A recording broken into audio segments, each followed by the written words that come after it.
everyone. I created this presentation to perhaps answer some questions that you might have about the school evaluation process. This process I'm describing here is something that I've developed in doing school evaluations over the years in coordination with various supervisors that I've had. You should always discuss with your individual supervisor the approach that they want you to use, but the information in this presentation may serve as a basis for starting that discussion with your supervisor. I will be providing various resources throughout the course, such as the consent forms that I've uploaded to Canvas already, along with example of a social developmental history form and some letters I created to be sent home with rating forms. You should feel free to download these examples, update them with your information, change them to suit your purposes. But again, you should always check with your supervisor because they may have forms that they created or that they prefer that you use. So this is just kind of an overview or a timeline in a stepwise process of things that I do as part of the evaluation or reevaluation process.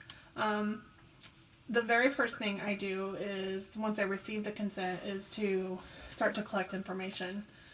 When you are assigned a student to evaluate or reevaluate, you will receive a signed consent form, and that consent form will have a lot of information about the student. This is something that comes from IEP. It's generated from there. It has their name, their date of birth, their age. It has their grade. It has in the upper right hand corner if it's an evaluation or a reevaluation. It has the area of eligibility that you'll be evaluating for, along with a quick note just to kind of give you a reason for the referral.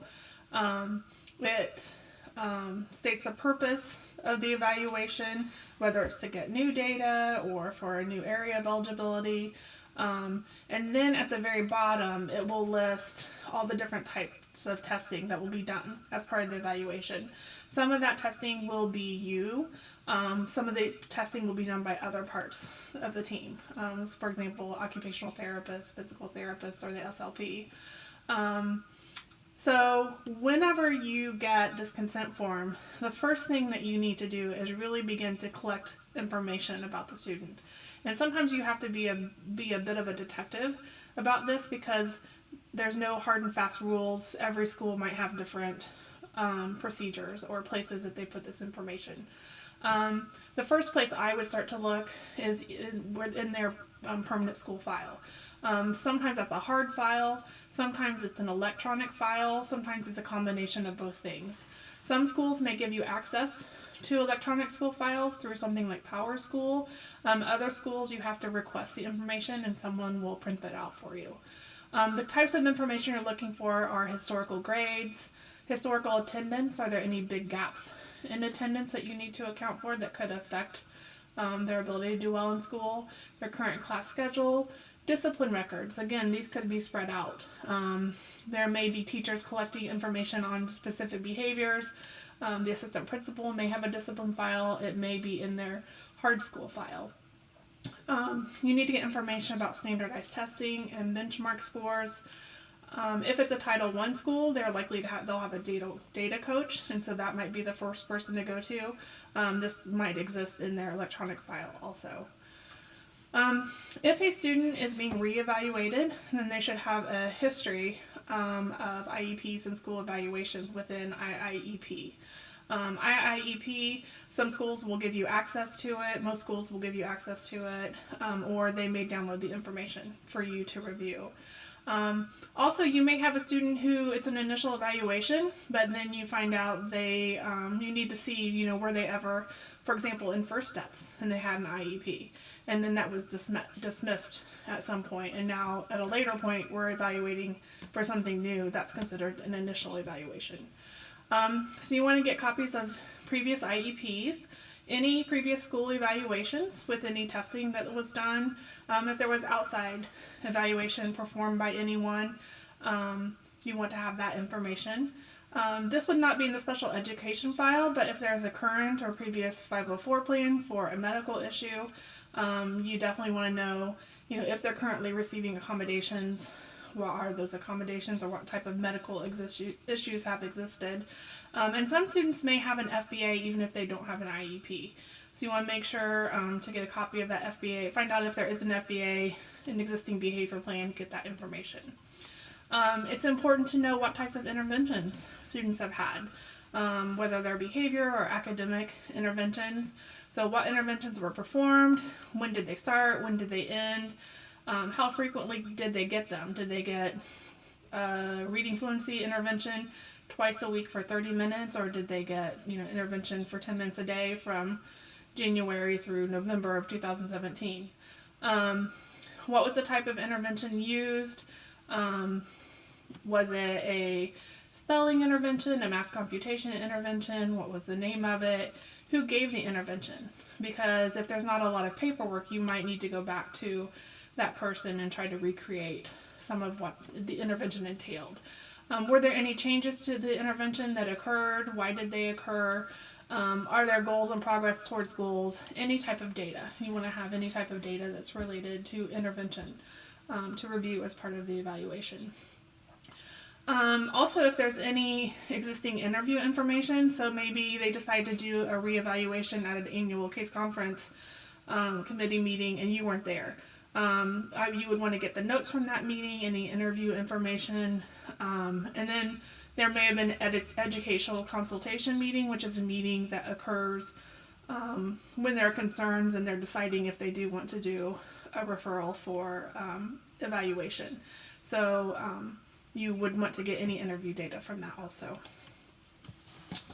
Then what you want to do once you have all this information is you want to become an expert on the history of this student. So you need to review and read all of the information, become very knowledgeable about like previous testing and types of interventions they've had, types of issues they've had, what was done about them. You really want to organize this information. I always like to have a consent form, and then there's a reference sheet that I've created that helps me stay organized with each student in the process, and I'll share that with you later. Again, that's available for you to download. If a case is really complicated, I find it sometimes helps for me to create a timeline of when different types of eligibility occurred, when evaluations happened, when they were receiving different services, when they began, when they end, if they were inpatient for mental health reasons. If I create a timeline, then that kind of helps me know what I should refer to for information and kind of organize my thoughts. You really want to consider the approach you would want to take with the student evaluation. And then it's important, I feel like it really helps to have a list of questions ready for your supervisor whenever you go into that supervision meeting to go over. The meetings feel like they're a long time, but they go by really quickly, and you don't want to waste it like trying to go through paperwork. If you have all that organized, then you can spend more of your time with that case conceptualization and asking those kind of hard questions you need help with. Once you have all the information together and organized, you want to go over it with your supervisor during supervision and decide what kinds of testing are we going to do. Are we going to use the WISC? Are we going to use the KABC? Are we going to send out rating forms? What types of rating forms are we going to send out, and who are we going to send them to? Are we going to do observations? What will we be looking for? Are we going to be doing systematic observations? If so, what method are we going to use? Is there additional interview information that's needed? Maybe there's a semi-structured or a structured interview that they want us to follow, or they might give us, the supervisor might give us an idea of specific things we need to get information about. Like, we don't know much about this student's family culture. And so, what is that like? What is some of the history there? What do we need to be aware of?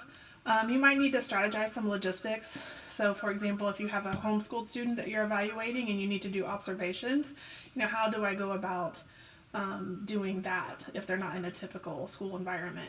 If we decide we need to do an ADOS with a student, but I'm not trained in ADOS, how do I go about finding someone to come do that for me or with me?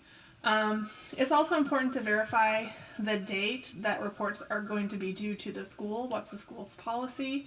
Do they want them at 40 days? Do they want them at 45 days?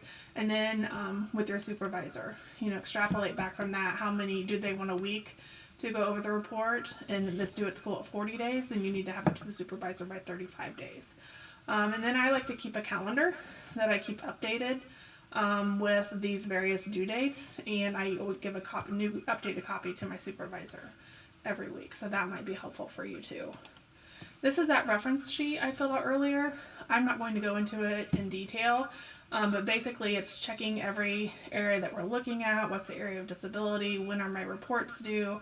These are the assessments we decided to do. These are the rating forms that we filled out. This is who we gave them to. This is when we asked them to be returned by. And then I'd also like to, ask each teacher, if I'm going to come in your room and do observations, do I need to give you notice, or is it okay if I drop in?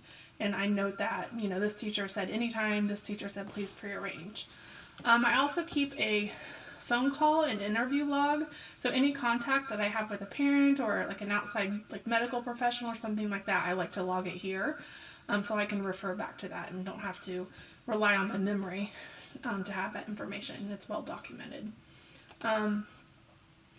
So once I've decided that plan with my supervisor, I want to, as quickly as possible, get the social developmental history and rating forms out to the teachers and to the parents. Each school, some schools may have you mail them, some schools may have you send them home with the student. It's important to let them know, usually I do it by calling, that they're on the way home and they should be expecting them. I send out a letter, and I have an example of this on Canvas that kind of explains the reason for the rating forms and how to, some instructions, and it also has a due date. And the due date's typically a week from when I send the forms home. And I think this really has helped me to get the rating forms back in a timely manner. And then also gives you an opportunity to call back and check up if you haven't received them by the due date. I have an example social developmental history form on Canvas. I don't remember the source where I got it from. I've used it for years. But again, you should check with your supervisor, or even your school may have a standard social developmental history form that they send home with the parents. Teachers, I hand deliver them, I prefer to, or I'll place them in the mailbox, but then I always email to follow up with them. And again, I have a letter to include with the teachers also. It's important to look over the rating forms when you get them back, make sure instructions are followed, make sure no items were skipped. If so, you can call and maybe get the answers to a couple items. Also, you need to check for critical items as soon as possible. If the parent says that the student often reports wanting to kill themselves, then you need to follow up on that quickly after you get the rating form. The next thing that I would do then is to interview parents, teachers, staff, unless I've already been able to do that previously. I always schedule an appointment. I don't just drop in for interviews. I can do those in person or via phone. I give a general overview of the information I'll need, such as I'm going to want to see intervention data or discuss interventions. And I tell them, how much time. Like a parent, I might say, we need about half an hour, or a teacher 10 to 15 minutes. I always have medical release forms available, copies of those when I meet with the parents, in case a medical issue comes up and they're willing to sign a release form. It's good to have that on file to be able to communicate directly with the medical professionals. And here's just some examples of some questions that I might ask each of these different groups of people. The parents, and it's really important to get things like trauma exposure, any big recent significant changes or life events. I always want to get an understanding of how they view the student's strengths and weaknesses from everyone. Also, outside evaluations. You don't want to get to the end of the evaluation process and find out, or be at the case conference and find out, oh, they had an outside evaluation last year and you didn't know about it. If there are medical issues, or if the student takes medication at the school, say ADHD medication, or they're diabetic, then you would want to interview the school nurse also and get information. It's really important to make sure if there's a safety plan that's been communicated to staff, even throughout the evaluation process, not waiting until it's over. Classroom observations, if I'm going to do those, I pre-arrange with the teacher, try to give them an email 24 hours notice if possible, not always possible. I always like to do observations before the student knows me and knows I'm evaluating them. Otherwise, they become highly aware of me, and it kind of tends to change their behaviors. Make sure you're observing for behaviors related to the area of eligibility. Behaviors described in the interviews. So if a teacher says a student's struggling for attention, you really want to, struggling with attention, you really want to watch and see if that's the case in the classroom. Make sure you're observing in areas of difficulty. Like I discussed before, ABC observations, if you're doing an FBA. I have lots of sample forms I've created and I've collected for observations. For different areas, specific to areas of eligibility. So if you would like any of those, let me know. Also, the Basque SOS is a great format to use for systematic observations. There's lots of information you should always make sure that you include as part of the observation, such as the time range, what was the setting, was it a whole classroom, was it a small group out in the hallway, who were the adults present, just some kind of general information, and you can look over that on your own. Next thing I do is interview the student before I start testing. So I really want to focus on building rapport with the student. I think that starts from the time you pick the student up from the classroom and you're walking in the hallway. I observe their communication and their interaction with me, how much eye contact is there a lot of fidgeting going on. I always describe the evaluation process, and I do it in a developmentally appropriate manner. So I'm going to do this differently with a kindergartner than I would do with a high school student. I do frequent check-ins for understanding and checking if they have any questions, and I always get assent, and I document that I received assent from the student. And over here is just a list of some typical types of questions that I might ask as part of a student interview. Of course, this will differ depending on what the concerns are. You might want to ask some more specific questions.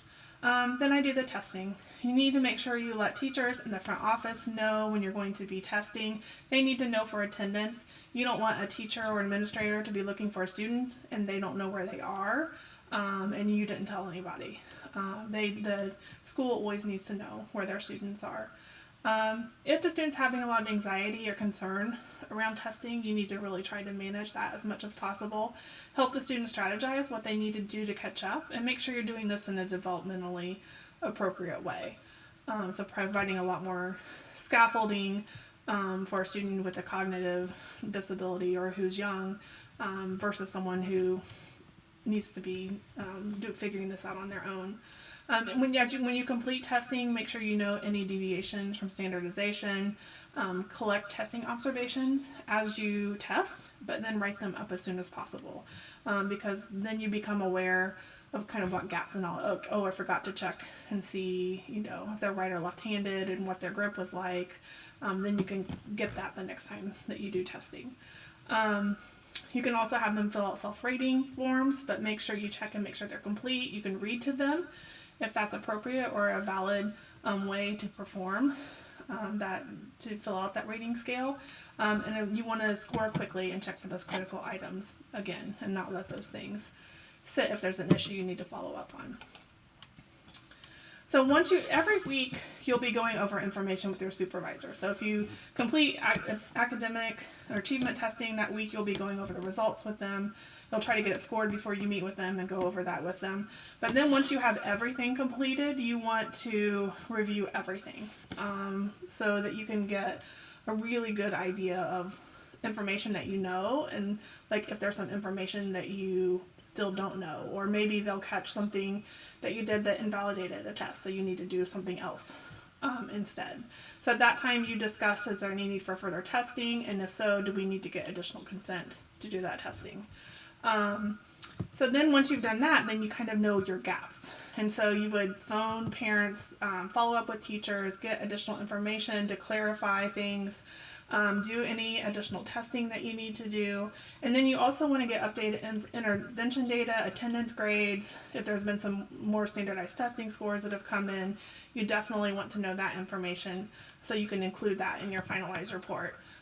It could be a student suddenly stopped turning in homework after since the evaluation has started, like in the last 3 weeks. So you would want to have that updated information as part of your final report. Your report revision process will depend upon your supervisor. You definitely want to discuss it with them. How much time do they want to for this process? Do they want you to use your own sort of template, or do they want you to use their template? Your report should always be de-identified and password protected throughout the revision process. You should share that password in person or like via text or some method besides email that you use to send the reports to really protect what's in the reports.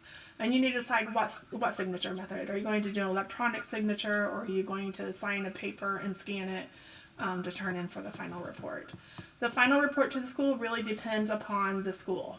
You always should have a full report. You should advocate for having a full report uploaded to IIEP because it has your supervisor's information in it, which should be as part of the final report. Some schools will want you to also upload everything into IIEP. In that case, I would advocate for doing the full report and uploading information also. Make sure you upload a PDF, not a Word file. It can't be password protected at that point because then they won't be able to open it without the password within the system. Confirm the report has been totally identified correctly and that there are no mistakes in it. Like really print out the report, read each line of the identified report, confirm there aren't mistakes because you don't want to be at the case conference and realize the wrong names in there or, some horrible mistake. It's not very professional, so you really don't want to do that. For the case conference committee meeting, I'm sure you'll discuss this in more detail with your supervisor. Confirm the date and time for the case conference meeting. I would practice going over how you would share your results. Practice that within supervision. Make sure you're able to explain it very concisely and that it's in layman terms that parents and teachers can understand. Are there concerns you have that might come up and how you would handle them? You could discuss that in supervision. And then sometimes it helps to have graphs or visual aids or have resources ready to share at a case conference. So you would want to discuss that. And then I always, the night before a case conference meeting or the morning of, I always make sure I make time to go through the report again and make notes and make sure that information is fresh. You want to make sure you're very clear about your students' information and data in the meeting and not be confusing it with other students or be struggling to explain it. And then I would recommend after the case conference really discussing within supervision, what was that like for you, what went well, what would you like to improve in the future, and that really helps strengthen your skills and abilities in communicating that information within the case conference setting. I just have a few additional suggestions. My number one suggestion, above all else, is be responsive to families, students, and staff, especially if there are concerns. Make sure you're on top of those and you're responding quickly because then they'll feel heard and you will be able to prevent any bigger issues from happening. If you need to involve your supervisor or administration or teacher, make sure that they're in the know. You don't want them to be surprised if there's an issue with a parent and they don't have any background information and the parent just shows up at the office. I already shared before the calendar of ongoing deadlines. When you get consent for evaluation, start doing everything, get your observations done, get your testing done as soon as possible because you want as much time for the revision process as possible, and also you don't know what's coming up in the future. You might end up with several more evaluations that are very extensive and so be crunched on time. So I try to get those observations and testing done as soon as possible.